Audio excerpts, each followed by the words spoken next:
అందులో ముఖ్యమైన కారణం ఏంటంటే ఓకే మనము నిన్న సాయంత్రమే పవన్ అనే వ్యక్తికి ఎనర్జీ అసిస్టెంట్ అనే వ్యక్తికి మేము డబ్బులు కూడా పంపిణీ చేయడం జరిగింది.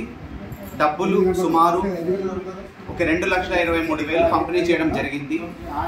కానీ అది యాజ్ పర్ ద ప్రొసీజర్స్ తెల్లవారుజామున 5:30కు వచ్చి పేద ప్రజలందరికీ కూడా మనం పింఛన్ పంపిణీ చేయవలసి ఉన్నది. కానీ ఇప్పటి వరకు పంపిణీ చేయలేదు. అందులో కారణం ఏంటంటే పవన్ అందుబాటులో లేకపోవడం, ప్రభుత్వం ఇచ్చిన సొమ్ముని మన పవన్ ఇప్పటి వరకు ప్రభుత్వానికి లేక ప్రజలకు కూడా కట్టలేకపోవడం. ఇది చాలా అంటే చాలా పెద్ద సమస్య. టోటల్ ప్రభుత్వ యంత్రాంగానికి, పరిపాలన విభాగానికి చాలా పెద్ద సమస్యగా అనుకున్నాము.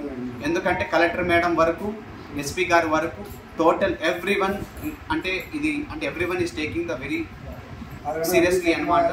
ఒకటే విన్నవించుకోవడం ఏంటంటే మన వెంగళంపల్లి గ్రామ ప్రజలందరికీ కూడా చెప్పడం ఏంటంటే కొంచెం సమయం పాటించండి.